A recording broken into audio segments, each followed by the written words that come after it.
Hello guys, I hope आप सब लोग ठीक होंगे और एंजॉय करेंगे अपनी लाइफ में।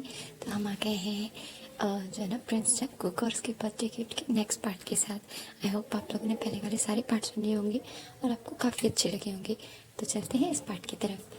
जैसे कि आपने लास्ट वाले पार्ट्स में सुना था कि जो जेके था वो बीमार था और क्वीन को शक था कि उसकी जो भी प्रॉब्लम है उसके पीछे ज़रूर जो भी है उसी का हाथ होगा। सबके जो है ना काफ़ी यकीन दिलाने के बाद ये नहीं होंगी जेके, लेकिन क्वीन जो है ना उसे अभी भी यकीन नहीं आ रहा था कि जो भी है वो इतना इनोसेंट है। इसीलिए वो जेके से कहती हैं कि वो एक शर्त पे वी को माफ़ कर सकती हैं, यानी वी को इस महल में रहने की इजाज़त दे सकती हैं। तो जेके तो सिर्फ वी को अपने पास रखना चाहता था, वो हर शर्त मानने के लिए राजी था। वो कहता है जी जी मदर, आप बोलें, आप जो कहेंगे मैं करूँगा। तभी वो कहती हैं कि जो वी है वो तुम्हारे साथ नहीं बल्कि अब कुछ दिन तक मेरे साथ रहेगा, यानी वो फिर से लाइब्रेरी और उधर के काम करेगा और जब तक तुम बिल्कुल ठीक नहीं हो जाते तब तक तुम्हारे आसपास भी नहीं आएगा। जेके को ये बात बहुत बुरी लगती है। वो मधु को यानी क्वीन को समझाने की बहुत कोशिश करता है, लेकिन कुछ खास फर्क नहीं पड़ता। इसीलिए मजबूरन उसे मान जाना पड़ता है, क्योंकि उसे लगा था चलो कुछ दिन ही है। और फिर जो भी जब जिसको ये पता चलता है कि जेके उसे खुद से दूर कर रहा है तो उसे थोड़ा सा बुरा तो लगता है, लेकिन फिर वो जेके की सेफ्टी के लिए और क्वीन को राज़ी करने के लिए चुप हो जाता है। और ऐसे ही दिन गुजर रहे थे और जो जेके और वी है वो अब दोनों एक दूसरे से अलग अलग घूम रहे थे। यानी कि जो हमारा जेके है वो अब वॉर की तैयारियों में जुट चुका था। वो अपनी सेहत के साथ साथ ज़्यादातर जो काम है वो प्रैक्टिस और वॉर प्लानिंग पे कर रहा था, क्योंकि उन्हें पता चल चुका था कि सामने वाली रियासत बहुत जल्द उन पर अटैक करने वाली है। और दूसरी तरफ हमारा जो यानी हमारा भी है वो लाइब्रेरी के कामों के साथ साथ अपने जो है ना वो अपने लिए टाइम निकालता था, अपनी शॉर्ट प्रैक्टिस करता था और जो भी उसकी एक्टिविटीज़ होती थी। और उसी दौरान उसे 2-3 दफ़ा ब्लैक ड्रेस वाला शख्स भी मिलने आया था, जिसने उसे बहुत बुरी बातें बोली कि तुम काम नहीं कर रहे, तुम्हें बहुत बुरा अंजाम फेस करना पड़ेगा, ये वो। और भी हमेशा उन्हें यकीन दिलाता था कि वो अपना काम बहुत जल्द कर लेगा। और दूसरी तरफ जो जेके है वो अपनी वॉक के साथ इतना बिजी हो गया था कि उसे वी के लिए टाइम ही नहीं मिलता था, लेकिन वो वी से इतनी दूर रह नहीं सकता था। इसीलिए वो अक्सर जो है ना वी को लेटर्स लिखता रहता था, जो कि सबसे छुप छुप के होते थे लेकिन वी को मिल जाते थे। और वो दोनों बिल्कुल ही जो है ना लेटर्स के थ्रू एक दूसरे से अपनी बातें कह रहे थे।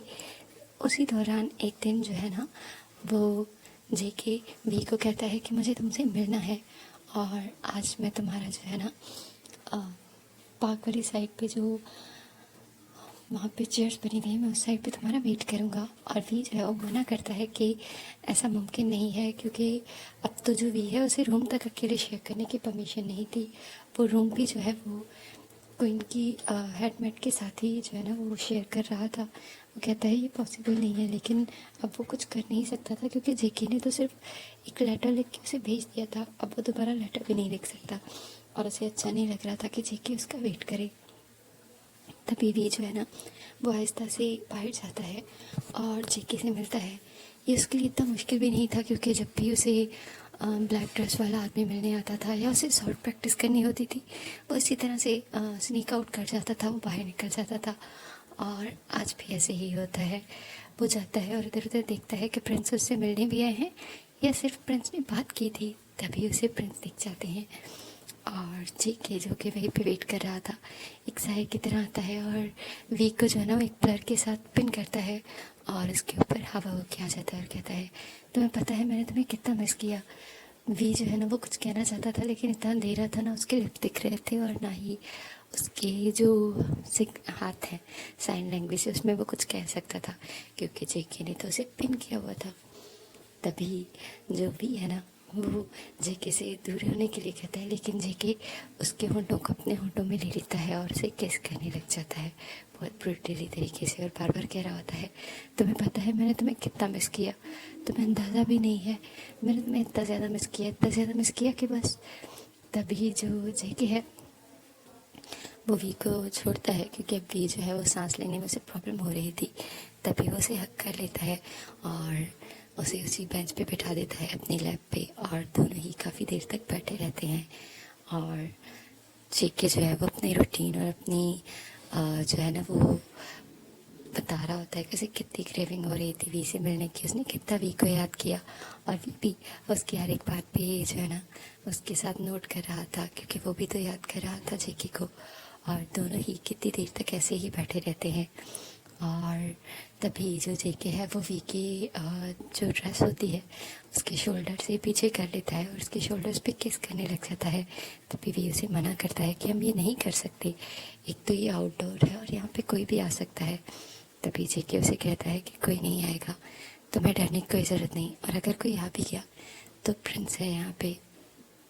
तभी जो जेके है वो ज़्यादा कुछ नहीं कहता और वी की जो है ना वो बात उसे माननी ही पड़ती है। और सॉरी, वी जो है जेके की बात मान लेता है और जेके को उनकी मनमानियाँ करने देता है, जो कि उसकी पूरी जो शर्ट है उसकी बैग से रिमूव कर चुका था और उसकी पूरी बॉडी पे अपने हाथों को रोम कर रहा था। और फिर कहीं पे जो बेंच होती है उसी पे वी को लिटाता है और उसके ऊपर आ जाता है और वी जो है ना वो ब्लश करने लग जाता है और जेके से कहता है तुम अब भी बिल्कुल वैसे ही ब्लश करते हो जैसे तुमने फर्स्ट टाइम किया था, और तुम्हें पता है तुम बहुत क्यूट हो। जब भी मैं तुम्हारे पास आता हूँ मुझे लगता है ये हमारा फर्स्ट टाइम है और इस रोमांस में बात ही अलग है। तभी जो भी है ना वो जेके को और बातें नहीं करने देना चाहता था, क्योंकि उसे डर था कि कोई सुन ना ले और कोई आ ना जाए, इसीलिए वो जेके को अपनी तरफ करता है और उसे किस कर लेता है और जेके भी सारी चीज़ें भूल जाता है और वी को किस करने लग जाता है। और दोनों ही उस किस में इतने ज़्यादा खो जाते हैं कि उन्हें बाकी की चीज़ों का ख्याल ही नहीं रहता। और अगर उस वक्त वहाँ पे कोई चीज़ थी तो वो थी वी की मॉर्निंग और जेके की आवाज़ें। और वो जब अपने प्रोसेस से फ्री हो जाते हैं तभी काफ़ी देर तक हक करके सोते रहते हैं, लेकिन तभी भी उसे कहता है मुझे जाना होगा वरना वो लोग मुझे दोबारा से ऐसे स्नीक आउट करने की परमिशन नहीं देंगे। और वी जो है ना वो रूम में चला जाता है और उसके बाद जेके जो है हर 2-3 दिन बाद जब भी उसे फ्री टाइम मिलता था वो वी को बुलाता था और दोनों की यही एक्टिविटीज़ होती थी। और उसके अलावा भी वी जो है वो अपनी प्रैक्टिस करने के लिए या फिर जब भी उसे किसी से मिलना होता था तो आजकल उसने वही टाइम चूज़ किया था जिस टाइम वो बाहर जाता था और जेके उससे मिलने आता था। तभी जब भी उसे जेके मिलने नहीं आता था तो वो यही काम कर लेता था, या फिर पहले या बाद में भी। और इसी को कुछ दिन गुजर गए थे और अचानक से जो जेके है वो जो है ना जहाँ पे वॉर जोन था वहाँ पे चला जाता है, क्योंकि वॉर जो है बिल्कुल स्टार्ट होने वाली थी और उन लोगों को अपने शहर से बाहर ही उन आर्मी के साथ लड़ना था। वो लोग अपने कैंप स्टार्ट कर लेते हैं और वी बहुत बुरा फील कर रहा था कि उसे जो है ना जेके से कुछ दिन नहीं मिलना पड़ेगा। लेकिन तभी जो है ना जेके 2 दिन बाद ही आ जाता है वहाँ की सारी चीज़ें देख के और वी उससे मिलने चला जाता है। और दोनों का जो मिलना है वो बिल्कुल वैसे ही होता है। जेके और वी जो है वो आज भी गार्डन में फूलों के बीच में इंटीमेट हो रहे थे, क्योंकि जेके से और ज़्यादा इंतज़ार ही नहीं होता। वो हर वक्त वी को अपने बाहों में रखने का आदी हो चुका था और उससे प्यार करने का आदी हो चुका था। इतनी देर तक वी से दूर रहना उसके लिए बहुत मुश्किल था, लेकिन उसे रहना था और वो अभी भी रह रहा था। तभी जो जेके है वो ज़्यादा नहीं सोचता और वी के साथ वहीं पे सोने की कोशिश करता है। तभी उसे वी कहता है कि अब हमें जाना चाहिए प्रिंस, मुझे जाना चाहिए। तभी वहाँ पे जो है ना वी चला जाता है और जाके अपने रूम में सो जाता है, लेकिन उसे ये नहीं पता होता कि जो हेडमेट है वो कुछ दिनों से उसकी एक्टिविटीज़ नोट कर रही हैं कि वो अक्सर ही रात को स्नीक आउट कर जाता है और फिर बहुत देर बाद वापस आता है। और उन्हें शक था कि कुछ तो गड़बड़ हो रही है और वो क्वीन से इस बारे में बात करने वाली थी। तभी जो जेके है वो अगले दिन सुबह वापस अपनी जो कैंप है वहाँ चला जाता है और वी उसे क्वीन बुलाती है और कहती है तुम रोज़ रात को कहाँ जाते हो। तो वी डर जाता है क्योंकि वो उस तो या तो जेके से मिलने जाता है या अपनी शॉर्ट प्रैक्टिस और अपनी उस ब्लैक मास्क वाले आदमी से मिलने जाता है, लेकिन वो कुछ नहीं कहना चाहता था। वो चुप हो जाता है और उसकी आंखों में जो है ना आंसू आ जाते हैं और क्वीन को और गुस्सा आता है कि वो डिनाई नहीं कर रहा। क्वीन उसके पास जाती है और उसे मारने लग जाती है, यहाँ तक कि अपने हेडमेट को जो है ना वो कहती हैं कि इसे तब तक मारती रहो जब तक ये बता नहीं देता ये कहाँ जाता है और क्या करता है। क्या ये मेरी बेटी को धोखा दे रहा है या ये पूरी किंगडम को धोखा दे रहा है। वी जो है ना वो रोने लग जाता है, लेकिन वो कुछ कह नहीं सकता था क्योंकि उसके पास भी कुछ प्रूफ नहीं था कुछ कहने का, क्योंकि हाँ वो स्नीक आउट तो होता है और ये सच था। और तभी जो जेके जो अभी महल में आने वाला था, लेकिन अभी बाहरी मतलब वो मिलिट्री कैंप और यानी जो उनकी मिलिट्री हाउस था वहाँ पे ये था कि तभी वहाँ पे एक आदमी आता है और जो कि जेके का ही यानी घर में जो हेल्पर है उनमें से एक था, जिसको जेके ने कहा था कि वो वी का ख्याल रखे और अगर कुछ भी गड़बड़ होती है तो वो जल्द से जल्द उसे बता दे। और तभी जब जेके को ये पता चलता है कि वी को सज़ा मिल रही है तो वो जल्दी से जाता है जहाँ पे वी नीचे लेटा होता है और उसे एक जो है ना छोटी सी स्टिक के साथ मारा जा रहा था और उसके फेस पे थप्पड़ों के निशान थे, उसका होंठ फटा हुआ था और उसके पूरे कपड़े भी जो है ना रेड हो चुके थे ब्लड से। और जब जेके ये सब कुछ देखता है तो उसे रहा नहीं जाता और वो जल्दी से जाके हेडमेट के हाथ से वो स्टिक छीन लेता है। वो तो डर जाती हैं और पीछे हट जाती हैं और क्वीन आके आती है और कहती है जेके तुम इसमें इन्वॉल्व नहीं हो सकते, तुम हर एक चीज़ में इन्वॉल्व नहीं हो सकते, तुम्हें समझ नहीं आ रहा ये लड़का तुम्हें धोखा दे रहा है, ये हम सबको धोखा दे रहा है, इसे बताना ही होगा कि क्या करना चाहता है। तभी जेके कहता है इसने क्या किया है मुझे तो पता है।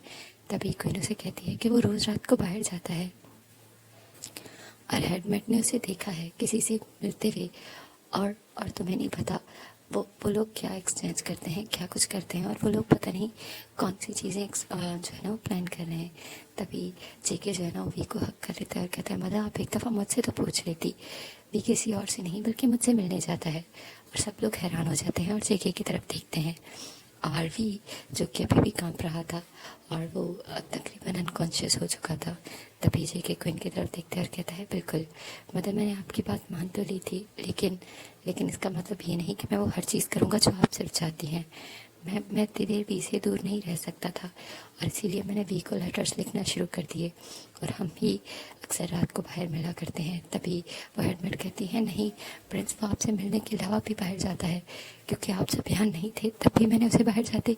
तभी जेके जो है ना वो हाथ उठा के रोकता है और कहता है बस बहुत हो गया, मैंने कहा ना वो सिर्फ मुझसे मिलने के लिए आता है और अगर कभी वो इस आप लोगों से 2 मिनट अकेले में कहीं बाहर चला भी जाता हो तो तब भी मुझे कोई फ़र्क नहीं पड़ता था, क्योंकि मुझे उस पर पूरा यकीन है और मैं नहीं चाहता और ना ही आपको यकीन दिलाना चाहता हूँ जितना मैं यकीन करता हूँ। और जेके वहाँ से चला जाता है और सब लोग जो है वो जेके की एक तरह से शक्ल देख रहे थे और जो क्वीन है वो भी अपने हेडमेट के पास जाती है और उसे थप्पड़ लगाती है और कहती है तुमने मेरी बेटी की नज़र में मुझे गिरा दिया, तुम्हें जाके तसल्ली करनी चाहिए थी। तभी वो कहती है क्वीन भी ठीक कह रही हूँ यही सच।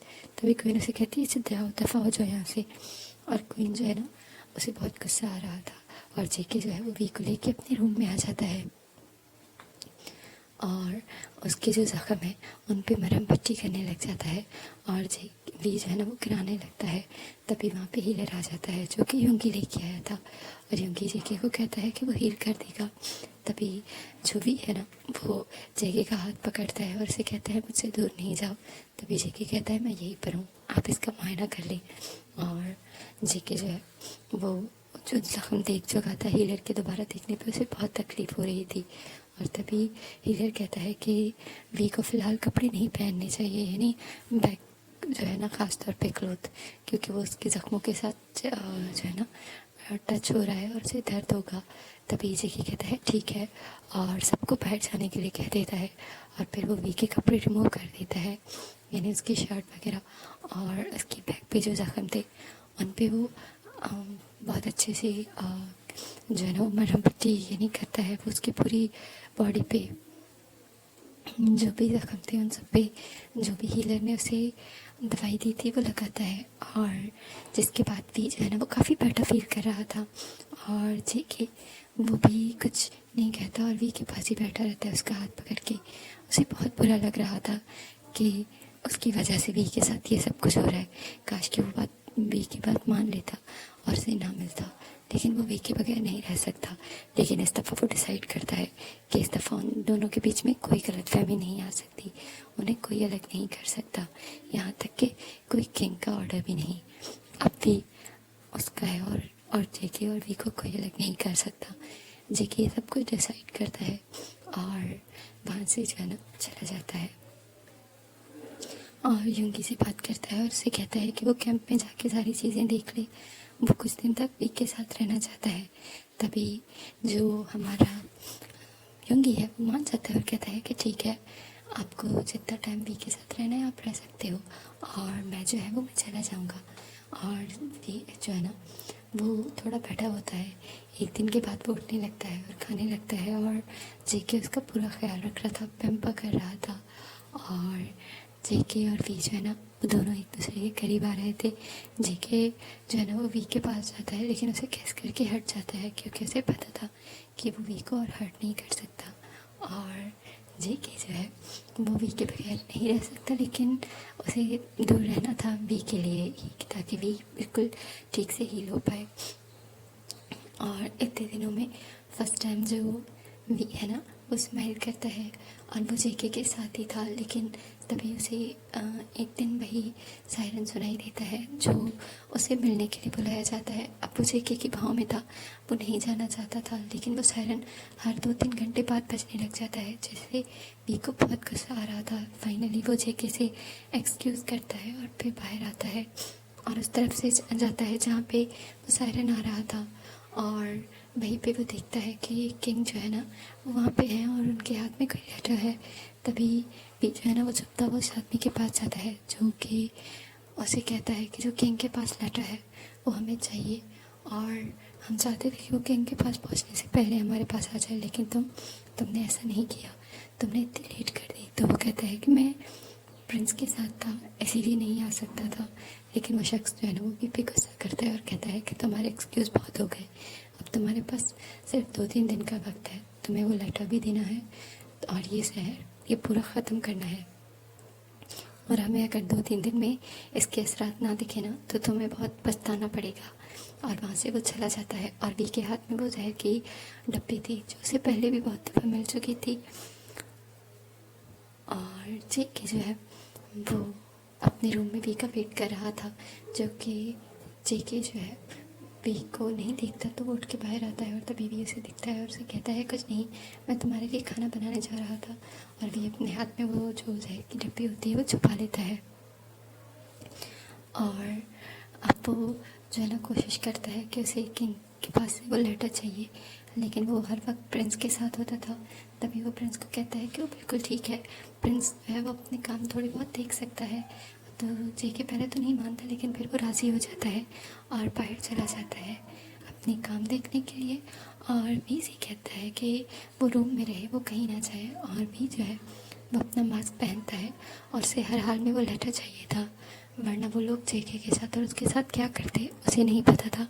इसीलिए वो बहुत जगहों पे जाता है और फाइनली वो उस जगह पहुंच जाता है जहाँ पे प्रिंस की किंग की और प्रिंस की ऑफिसेस थी, और वो वहाँ पे स्नीक कर जाता है, अंदर चला जाता है, और वो लेटर जो उसने किंग के हाथ में देखा था वो उसे दिख जाता है और वो उस लेटर को खोलता है। लेकिन उसे लेटर बाहर ले जाना सेफ नहीं लगता, इसलिए उस लेटर पे जो कुछ लिखा था वो नोट कर लेता है और जल्दी से जाके एक पेपर पे लिखता है, और फिर अपना सायरन बजाता है और वो शख्स उससे लेने आता है।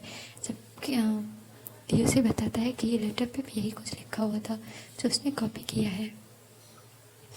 तभी वो शख्स पहले तो वो गुस्सा होता है, लेकिन फिर मान जाता है और कहता है कि ठीक है, मैं यकीन कर लेता हूँ, और फिर वहाँ से चला जाता है और उसे कहता है कि अब मुझे दूसरी रिज़ल्ट भी बहुत जल्दी चाहिए।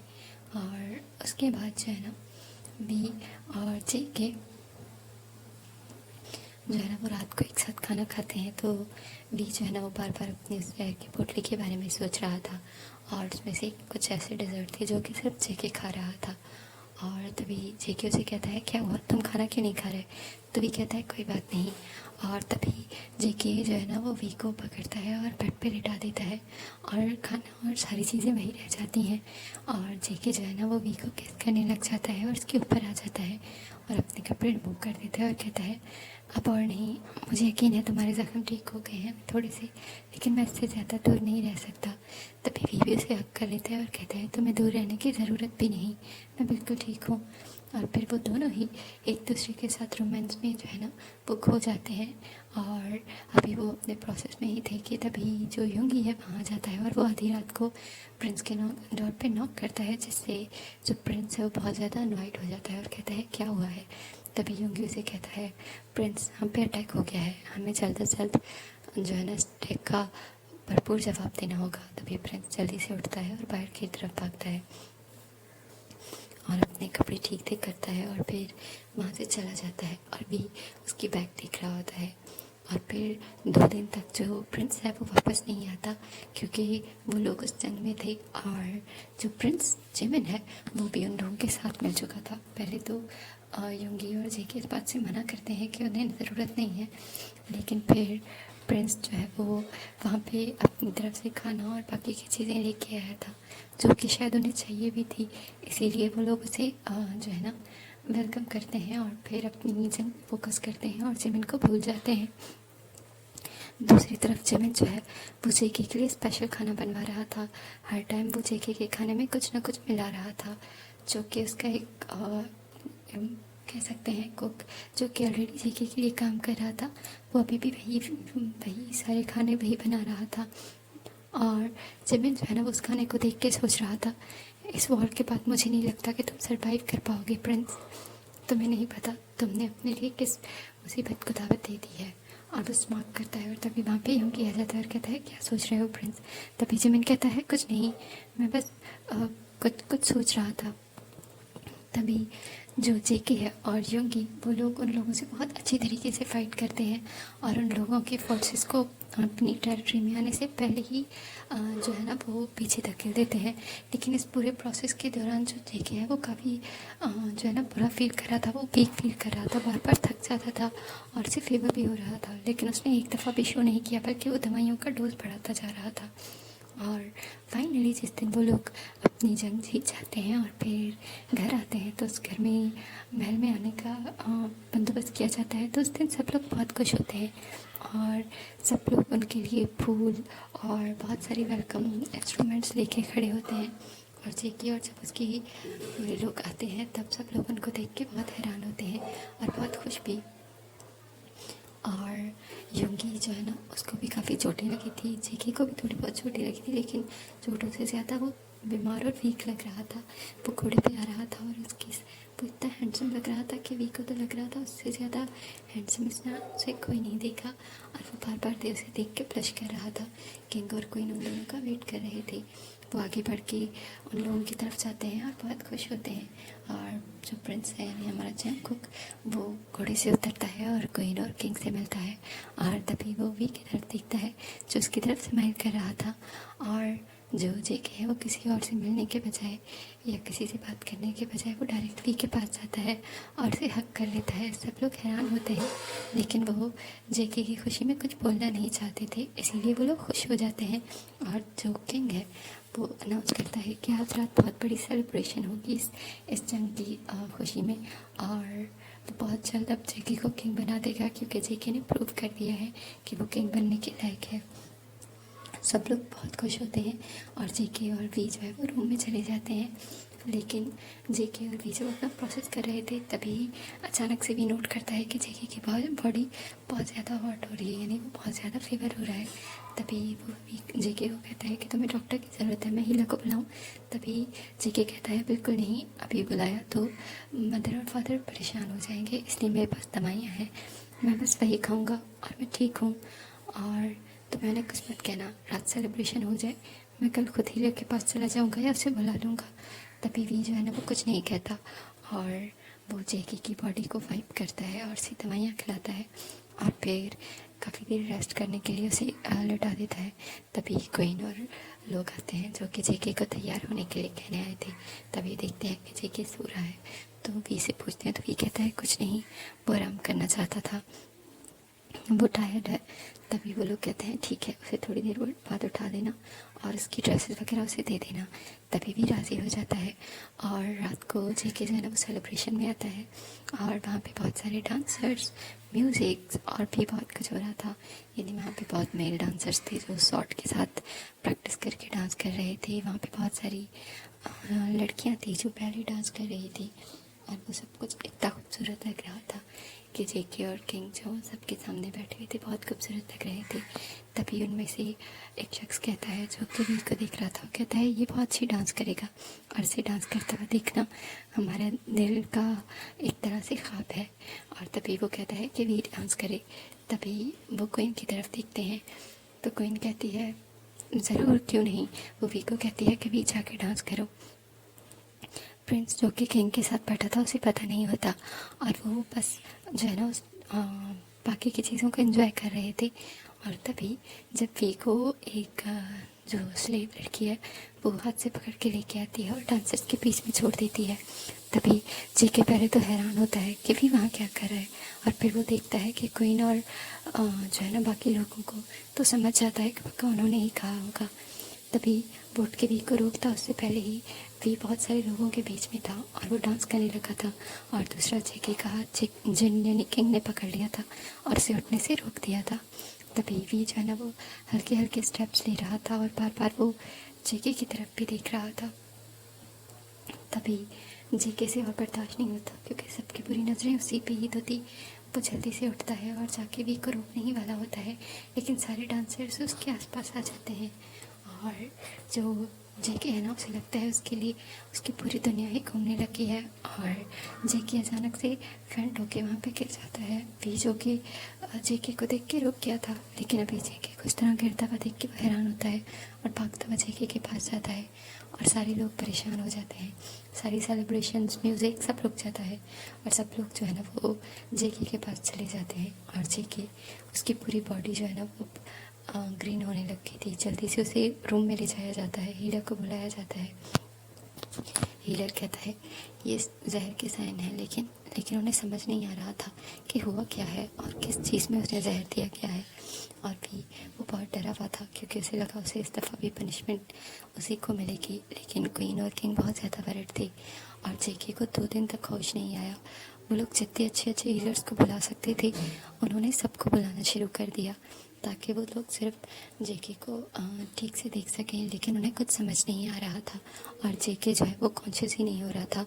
अगर वो जागता तो वो सिर्फ जो है ना ब्लड को वोमिट करता और वापस वैसे ही गिर जाता। सब लोगों को इतनी हैरानगी हो रही थी, जो पूरी किंगडम है वो सारे काम भूल के सिर्फ जेके में लग चुका था और उन्होंने एक बहुत बड़े हीलर को बुलाया जिसने जेके पे बहुत सारे टेस्ट किए और फिर फाइनली उसने बोला कि जेके को स्लो पॉइजन किया गया है जो कि बहुत ख़तरनाक है और जेके के बॉडी के बहुत सारे ऑर्गन्स को हर्ट कर चुका है।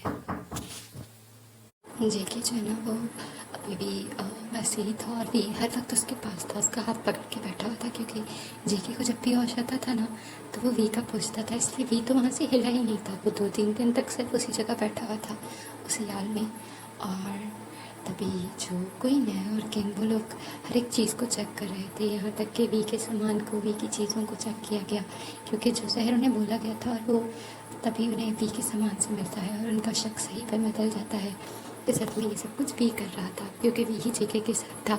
और क्वीन को बहुत ज़्यादा गुस्सा आता है और वो रूम में आती हैं जहाँ पे जेके ने अभी भी वी का हाथ पकड़ा हुआ था और तभी वो वी को कहती हैं कि बाहर आओ और वो वी को बाहर लेके जाती हैं और फिर उसे जो है ना हेड जो मैट थी वो आती है और उसको थप्पड़ मारती है और कहती है कि क्या तुमने ये जहर दिया था और वो ड्रग भी दिखाती है। तभी वी जो है ना वो डर जाता है और वो भूल जाता है कि उस जहर को वो ठिकाने लगाना तो भूल ही गया था क्योंकि जेके आ गया और उसने सेलिब्रेशंस में और फिर जेके के साल में वो ये बात भूल चुका था कि उसे नया जहर मिला था और उसे वो हमेशा वाले जहर की तरह उसे वो जहर फेंक देना था, ख़त्म कर देना था। लेकिन तभी वो कहता है लेकिन ये मैंने जेके को नहीं दिया, लेकिन उसकी बात पे कोई यकीन नहीं करता।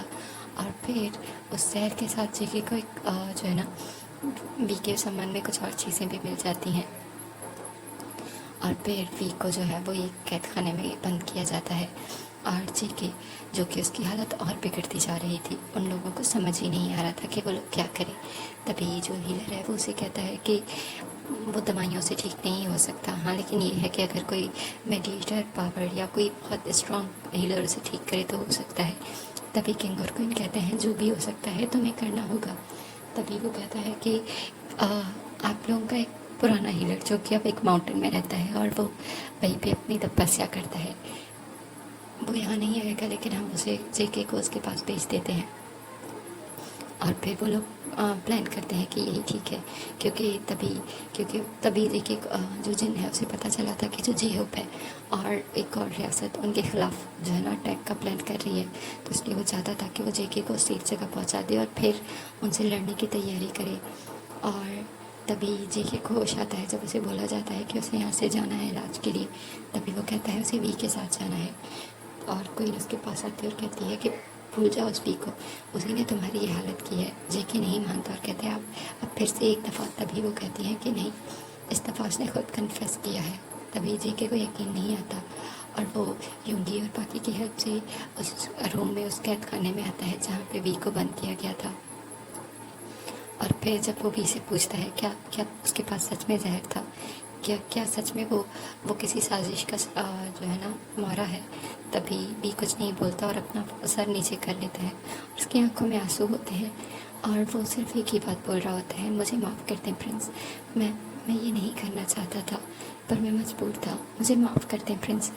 तभी जेके जो है ना वो वी के पास जाता है और उसके बालों से पकड़ के उसका फेस अपनी तरफ करता है और कहता है मेरी आंखों में देख के कहो, क्या क्या तुम यहाँ सिर्फ मुझे मारने के लिए आए थे। तभी बीच जो है ना वो नोट करता है और जेके को यकीन ही नहीं आता। और तभी वो कहता है कि किसी भी नियत से आए थे, काश कि तुम मुझे पहले बता देते, काश कि तुमने अगर मेरे लिए एक दफ़ा भी फील किया होता तो ये सब कुछ ना होता। आई हेट यू, मैं तुम्हारे अलावा किसी से प्यार नहीं करूँगा और ना ही एतबार। और फिर वहाँ से जेके जो है ना थोड़ी दूर जाता है और वापस आता है और वी को किस करता है और उसके हाथ में एक की भी देता है और कहता है ये मेरे प्यार की लास्ट निशानी, इसके बाद तुम मुझे यकीन है तुम मुझे अपनी शक्ल कभी नहीं दिखाओगे, कभी भी नहीं। और फिर वहाँ से चला जाता है और उसे जो है ना कार्ट में ले जाया जाता है उस माउंटेन की तरफ। और दूसरी तरफ भी जो है ना वो अपने हाथ में उस वक्त की को देख रहा था कि जेके ये सब कुछ जानने के बावजूद उसकी हेल्प कर रहा है यहाँ से निकलने के लिए। और वो उसे बहुत रोना आता है और वो कहता है वो कभी नहीं निकलेगा बल्कि यहीं पे मर जाएगा।